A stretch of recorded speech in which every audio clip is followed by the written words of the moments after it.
이 시간 우리에게 주시는 하나님의 말씀은 요한복음 10장 7절에서 15절까지의 말씀입니다. 신약성경 165쪽을 전후해서 찾으시면 되겠습니다. 요한복음 10장 7절에서 15절까지의 말씀입니다. 하나님의 말씀 함께 봉독해 올리도록 하겠습니다. 그러므로 예수께서 다시 이르시되 내가 진실로 진실로 너희에게 말하노니 나는 양의 문이라. 나보다 먼저 온 자는 다 절도요 강도니 양들이 듣지 아니하였느니라. 내가 문이니 누구든지 나로 말미암아 들어가면 구원을 받고 또는 들어가며 나오며 꼴을 얻으리라. 도둑이 오는 것은 도둑질하고 죽이고 멸망시키려는 것뿐이요 내가 온 것은 양으로 생명을 얻게 하고 더 풍성히 얻게 하려는 것이라. 나는 선한 목자라. 선한 목자는 양들을 위하여 목숨을 버리거니와 삭구는 목자가 아니요 양도 재앙이 아니라. 이리가 오는 것을 보면 양을 버리고 달아나나니 이리가 양을 물어가고 또 해치느니라. 달아나는 것은 그가 삭군인 까닭에 양을 돌보지 아니함이나. 나는 선한 목자라. 나는 내 양을 알고 양도 나를 아는 것이 아버지께서 나를 아시고 내가 아버지를 아는 것 같으니 나는 양을 위하여 목숨을 버리노라. 아멘. 오늘도 수고 많으셨습니다. 우리 옆에 분들과 함께 인사 나누겠습니다. 사랑합니다. 축복합니다. 네, 오늘도 수고 많으셨습니다. 날씨가 너무 더워가지고 오늘 경산에 어디는 낮 온도가 39도까지 올라갔다고 하던데, 아이고 어떻게 지내고들 계신지, 네, 더위 잘 이기시기 바랍니다. 네, 제가 중국 선교 여행을 갔다가 마지막 날에 시장을 들렸어요. 중국에서 시장을 들리면 뭘 많이 볼까요? 네, 짝퉁들을 많이 봐요. 그 중에서 제 눈에 확 들어온 건 뭐였냐면 짝퉁 시계였어요. 막 이렇게 몇 천만 원짜리 시계 막 이런 거 있잖아요. 그런 거랑 똑같이 만들어 놓은 거. 그런데 시장에 들어가기 전에 가이드를 해주시는 선교사님이 절대 싸도 사지 말라고, 차는 순간 고장이 날 거라고 절대 사지 말라고 하셨거든요. 제가 살게요, 안 살게요? 안 샀어요. 사실은 저희 아내도 갈 때 절대 사지 말라고. 짝퉁 시계를 만드는 이유가 뭘까요? 그런데 짝퉁 시계를 만드는 이유, 그 짝퉁 원래 진짜 시계가 그만큼 가치가 있다는 거겠죠, 그죠? 가치가 있는 거니까 차고 다니면 자랑도 좀 하고 싶고, 그죠? 그러니까 그렇게 만드는 걸 거예요. 사람들이 자꾸 예수님을 흉내내려고 하고 자기 자신을 재림 예수라고 말하는 이유는 그만큼 예수님의 삶과 예수님의 능력이 가치가 있고 진짜이기 때문인 겁니다. 우리 7절 말씀을 함께 읽어보죠. 7절 시작. 죄송합니다. 예수께서 다시 말씀하셨다. 내가 진정으로 진정으로 너희에게 말한다. 나는 양이 드나드는 문이다. 양이 드나드는 문, 양의 문이다 라고 말씀하셨죠. 이 말씀은 세번역 성경이에요. 자신이 진리 그 자체다 이렇게 말씀하시는 거예요. 그러니까 예수님을 통과하지 않고 양을 취하려고 들어오는 사람은 전부 삭군이고 이리떼고 도적대라는 거죠. 오늘 집에서 나오시면서 문 부시고 나오신 분 계세요? 아니면 이제 들어갈 때 집에 문을 부수고 들어갈 예정이신 분? 아무도 없죠. 왜 그래요? 우리 집이니까 그런 거예요. 그죠? 우리 집이니까. 남의 집이 아니기 때문에. 우리 집이니까 번호도 알고 열쇠도 있고 그러니 그냥 그렇게 들어가는 거죠. 하지만 삭군들은 문을, 자기 문이 아니기 때문에 그 문을 부수을 수밖에 없고 그 자기의 욕심대로 그 문을 해칠 수밖에 없다 이 말입니다. 그러니까 우리는 예수님을 통과하지 않고서는 진리에 들어갈 수 없고 하나님 나라에 들어갈 수 없다라는 말씀이죠. 8절과 9절도 한번 읽어볼게요. 세번역 성경으로 시작. 나보다 먼저 온 사람은 다 도둑이고 강도이다. 그래서 양들이 그들의 말을 듣지 않았다. 나는 문이다. 누구든지 나를 통하여 들어오면 구원을 얻고 드나들면서 꼴을 얻을 것이다. 아멘. 그러니까 예수님보다 앞서가는 사람은 다 강도고 절도고 양들은 그들의 말을 듣지 않는다 이 말이죠. 우리가 예수님의 말씀에 앞서가서는 안 된다는 거예요. 우리는 어떻게 들어가야 돼요? 구원으로 들어가려면 예수님을 통해서만 들어가야 돼요. 예수님 앞서 내가 먼저 그 문을 열려고 해서도 안 되고, 그 문을 열려고 하는 사람은 바로 다 도둑이고 강도다라는 거지요. 그래서 예수님을 따라서 예수님의 문을 열고 들어가는 사람은 구원을 얻고 그 문을 드나들면서 꼴을 얻을 것이다. 그러니까 사람의 진정한 행복은 예수 그리스도를 통해서 가능해진다라는 말입니다. 예수님은 또 여러 길들 중에, 여러 문들 중에 자기가 그 중에 중요한 문이라고 말씀하지 않았고 유일한 길, 유일한 문이라고 말씀해 주셨어요. 즉 우리를 구원해 주실 분은 오직 예수님 뿐이라는 거죠. 예수님은 수많은 진리 중에 하나가 아닌 유일하고 영원한 진리이신 줄로 믿습니다. 그래서 예수님께서 주시는 생명은 수많은 생명 중에 하나가 아니라 영원히 살 수 있는 유일한 생명입니다. 예수님은 자신을 세상의 빛, 생명의 빵, 목마르지 않는 생수, 포도나무 등으로 자신을 표현을 하셨는데, 여러 가지 표현으로 자기를 소개하셨는데 그 앞에 괄호가 하나 빠져 있다면 그 안에 뭐라고 들어가 있느냐면 유일한입니다. 유일한 세상의 빛이고 유일한 생명의 빵이고 유일한 생수이시며 유일한 포도나무 되시는 줄로 믿습니다. 그 말씀을 사도행전을 기록한 누가는 이렇게 말합니다. 4장 12절, 사도행전 4장 12절 말씀 함께 읽어볼게요. 이 예수밖에는 다른 아무에게도 구원은 없습니다. 사람들에게 주신 이름 가운데 우리가 의지하여 구원을 얻어야 할 이름은 하늘 아래에 이 이름밖에 다른 이름이 없습니다. 아멘. 오직 예수님을 통한 길만 천국으로 가는 유일한 길인 줄로 믿습니다. 카톨릭 신학자 중에 칼 라너라는 사람이 있어요. 근데 그 사람이 주장했던 내용과 그 사람이 쓴 유명한 책이 뭐냐면 익명의 그리스도인이에요. 산 정상으로 가는 길이 여러 가지이듯이 불교나 유교나 이슬람 교도들 모두가 자신의 길을 통해서 구원을 얻게 된다. 그러므로 그 불교도도 이슬람교도도 그 유교도도 전부 익명의 숨겨진 그리스도인들일 뿐이다. 이런 말을 했어요. 이 말은 맞는 말이에요? 틀린 말이에요? 틀린 말이죠. 절대적으로 틀린 말이에요. 결코 받아들여서는 안 될 말이죠. 소중한 진리는 하나이고 구원도 하나인 줄로 믿습니다. 그것이 누구를 통해서 주어졌어요? 예수님을 통해서만 주어졌어요. 다른 이름을 주신 적이 없대요. 그러므로 예수님을 통하지 않는 구원의 길은 있을 수 없고, 예수님을 통하지 않은 구원의 길이 있다고 말하는 사람들은 전부 절도고 강도예요. 우리를 빼앗으려고 하는 사람이에요. 우리를 해치려고 하는 사람이에요. 그래서 요한복음 10장 10절에 이렇게 말합니다. 함께 읽어볼게요. 시작. 도둑은 다만 훔치고 죽이고 파괴하려고 오는 것뿐이다. 나는 양들이 생명을 얻고 또 넘치게 얻게 하려고 왔다. 아멘.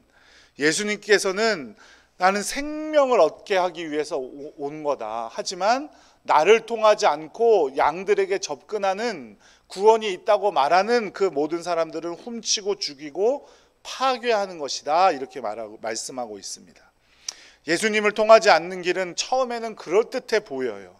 예수님을 통하는 길과 별로 다를 바가 없어 보일지라도 그 길의 끝은 죽이고 파괴하는 것뿐이라는 사실을 꼭 기억하시기 바랍니다.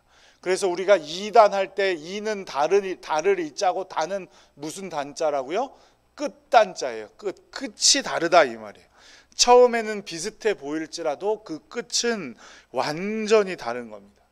오직 예수님만이 우리를 살리시고 그 영원한 생명을 이 땅에서도 풍성히 누리게 할 줄로 믿습니다. 도둑이나 사탄은 우리의 영혼을 도적질하기 위해 우리에게 접근하지만 행복이나 성공이라는 이름으로 우리를 유혹하고 이단에 빠지게 하거나 또 잘못된 이데올로기에 청착하게 하지만 예수님은 그렇지 않아요. 우리에게 그릇된 가치관을 만들도록 하고 영혼을 도둑질하려고 이단들은 우리에게 접근하죠. 우리의 모든 것을 파멸시키고 우리의 물질을 빼앗고 육체도 영혼도 인생 전체도 망가뜨리는 게 바로 이단입니다.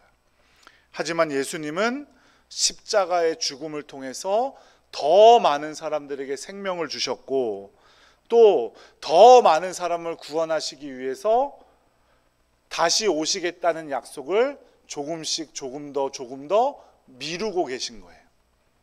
왜 그렇게 하십니까? 왜 자꾸 그 다시 오시겠다는 약속을 미루고 계세요?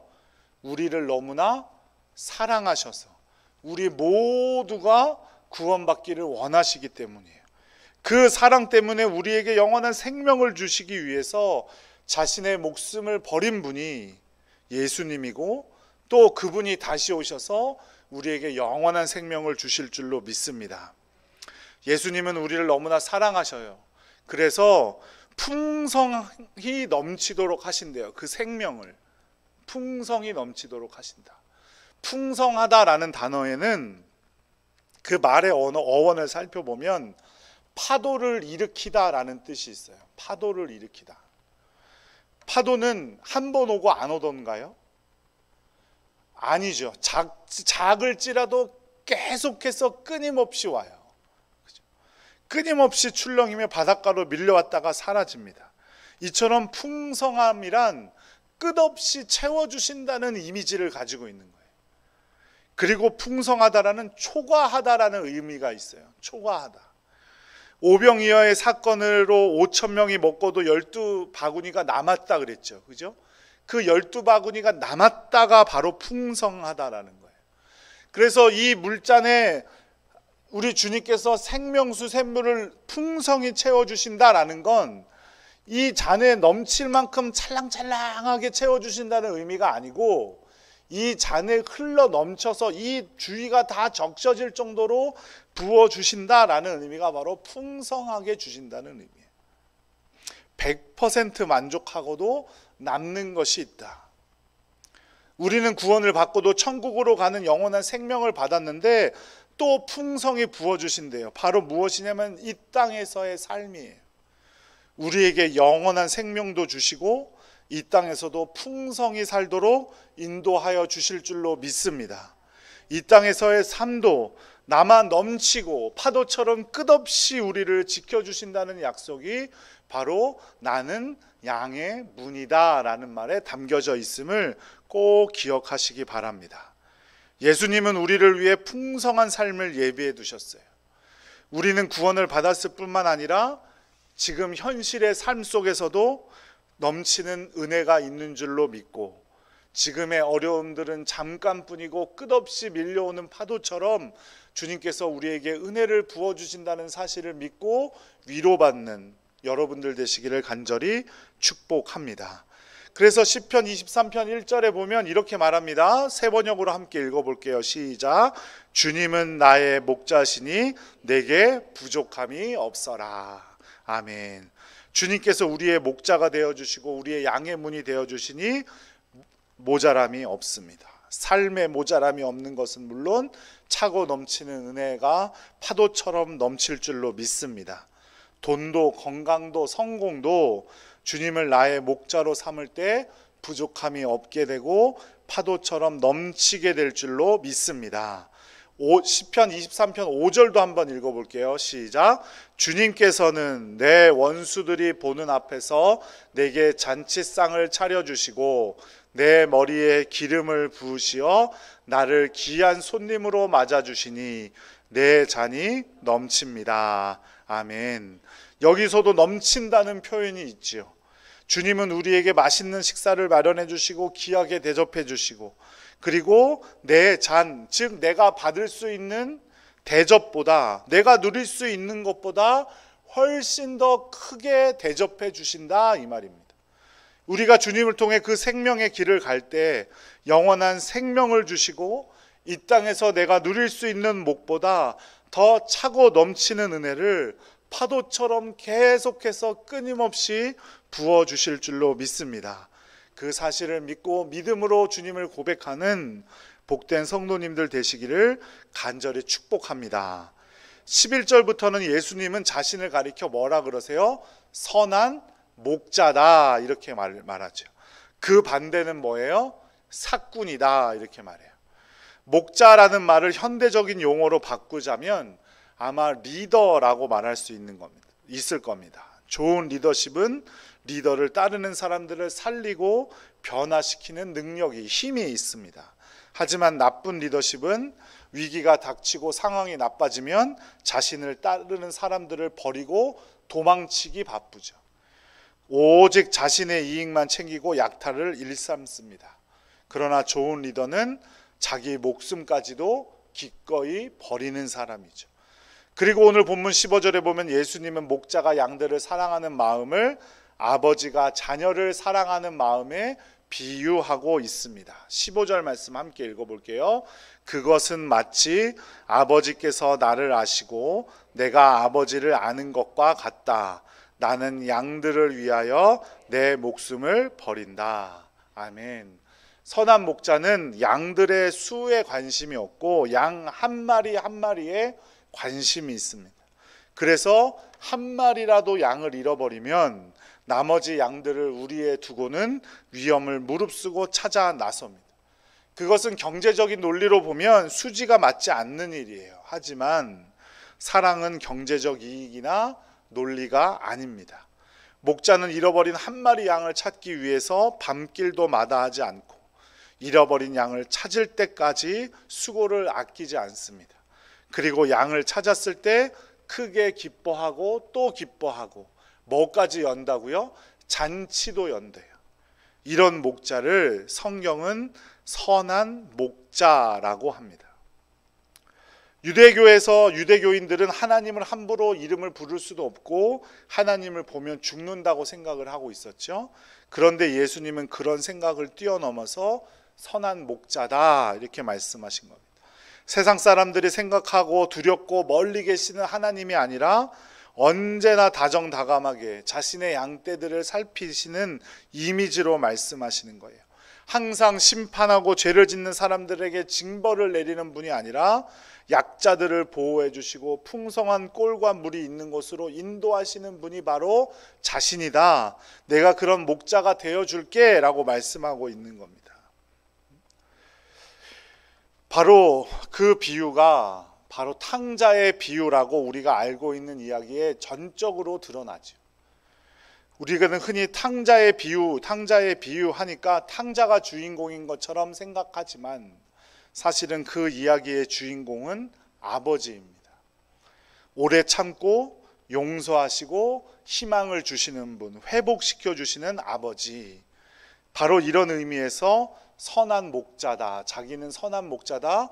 내가 너희를 징벌하고 내가 너에게 벌을 주고 심판하려는 목적이 아니라 나는 너희들에게 사랑을 베풀고 너희를 위로하고 격려하기 위해서 이 땅에 온 것이다. 그러니 내 품으로 안겨 그 사랑을 누리며 은혜 가운데 거하라라고 예수님께서 우리에게 말씀하고 있는 거죠. 수고하고 무거운 짐진 자들아 다 누구에게 오라고요?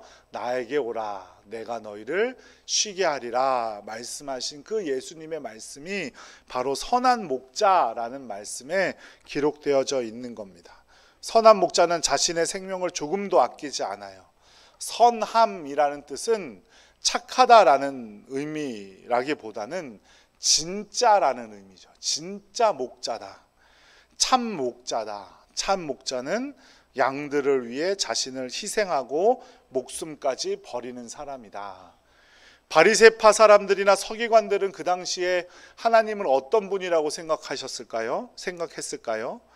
바리새파 사람들은 하나님은 군림하는 자, 말씀하시는 자, 그 말씀을 지킬 때 위대한 장수로 이 땅에 오셔서 로마 제국을 물리쳐 주실 분이라고 그들은 생각하고 있었어요. 그런 메시아상을 가지고 있었다고요. 그런데 예수님은 내가 바로 하나님의 아들이고 내가 바로 참 목자다, 위로해주고 용서해주고 사랑해주는 사람이다 라고 말하니까 이들은 충격을 받은 겁니다. 예수님은 참 목자는 군림하는 자가 아니라 양들을 지키고 보호하고 사랑 베풀고 위기에 처했을 때 자신의 목숨을 돌보지 않고 그 양을 먼저 건져내는 자가 참 목자다, 이렇게 말합니다. 세상에는 두 가지 형태의 리더십을 대표적으로 말합니다. 보스형과 서번트형, 이렇게 말하죠. 보스형은 많은 사람들이 많이 생각하듯이 탁월한 능력과 리더십으로 확 휘어잡는 사람, 그런 보스형이라고 말하고, 서번트형은 섬김의 리더십이라고 말하는 겁니다. 주님은 참 목자에게는 그 사랑과 헌신과 희생, 서번트형이다, 이렇게 말하고 있는 거지요. 참 목자의 특징은 바로 자기 희생이에요. 우리는 미전도 종족이나 우리 형편보다 훨씬 못한 나라로 복음을 전하기 위해 자식이 희생을 하시는 선교사님들을 존경하고 대단한 분이라고 우러러보는 이유가 뭐예요? 그들의 자기 희생 때문이죠. 게다가 선교사님들의 가장 큰 문제는 뭐냐면 자녀입니다. 자녀.